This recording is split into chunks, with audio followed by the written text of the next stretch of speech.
Aladdin. Long ago, in a faraway land called Agrabah, there lived a poor orphan named Aladdin. One day at the market, Aladdin took some bread for his dinner without asking. The Sultan's guards chased him, but Aladdin and his pet monkey Abu escaped. Then Aladdin saw two hungry children and gave the bread to them.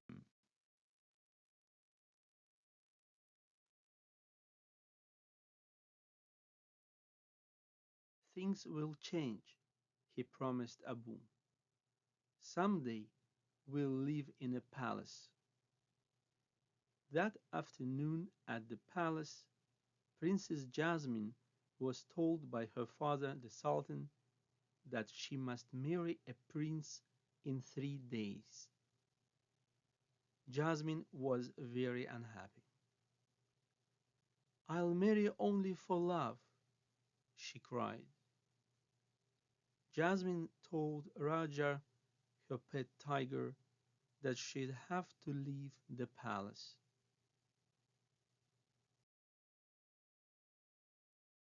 The princess changed her clothes to an old peasant robe and ran away. Later she got tired and hungry. At the market, Jasmine took an apple from a stall, but she couldn't pay for it. The fruit seller got angry when Aladdin came to her rescue. The mean merchant called the guards. They let the princess go, but arrested Aladdin and brought him to the palace.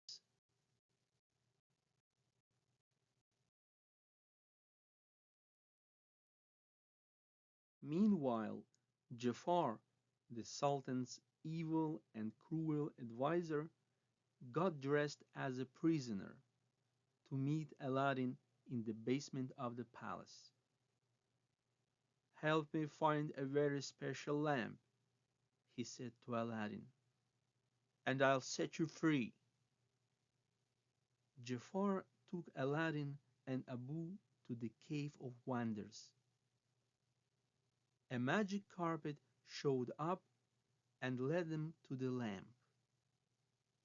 But just as Aladdin reached for it, Abu grabbed a large shining jewel.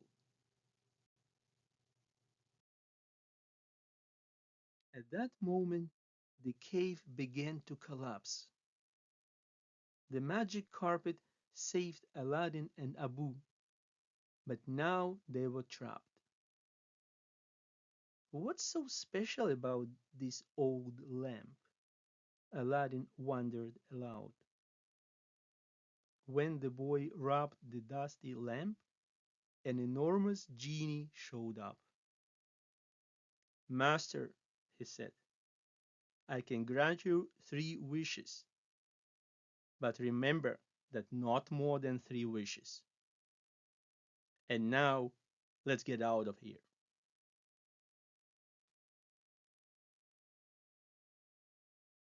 Aladdin's first wish was to become a prince, so Jasmine could marry him. Also, he promised to save his last wish to set the genie free. Later that day, Aladdin arrived at the palace in grand style and introduced himself as Prince Ali Ababwa. The same evening, Prince Ali took Jasmine for a ride on his wonderful carpet. The prince looked very familiar to the princess.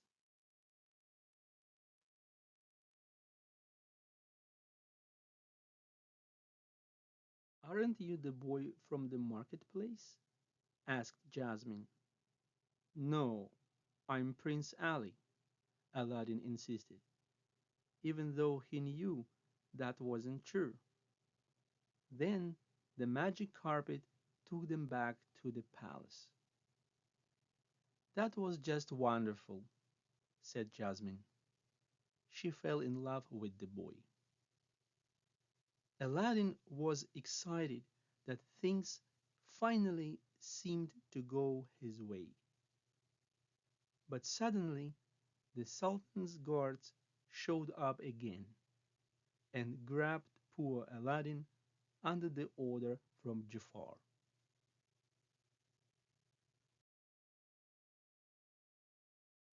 The guards threw Aladdin into the sea to get rid of him.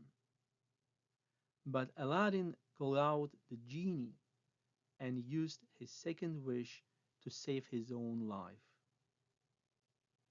Aladdin returned to the palace with the lamp, but Iago, Jafar's parrot, stole it. Now Jafar became the genie's master. "Make me sultan," Jafar commanded, "and make the princess and her father my slaves."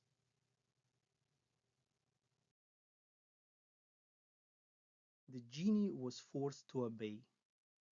The poor sultan had to sit in the corner of his throne room and watch Jafar take over all his kingdom. He also had to watch his daughter serve food and drinks to Jafar.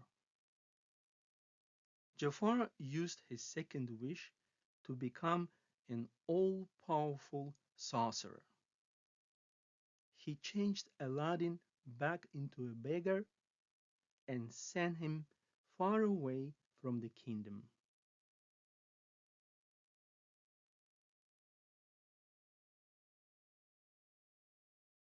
Aladdin thought it was over until the magic carpet showed up again and helped him return to the palace. Jafar was furious about the return of the boy. Aladdin found a way how to trick Jafar.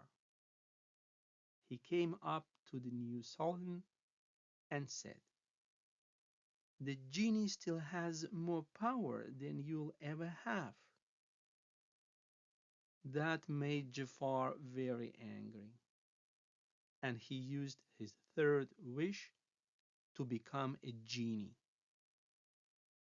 But he forgot one important thing.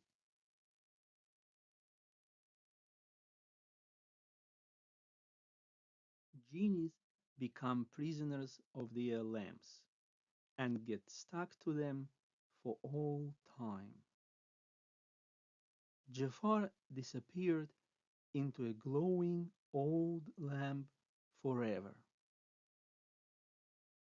To Jasmine's delight, her father decided to let her choose her own husband. And there was only one choice for the princess. It was Aladdin. Now it was Aladdin's turn to make someone happy. He turned to the genie and said, "I wish for your freedom." And that was the best wish of all.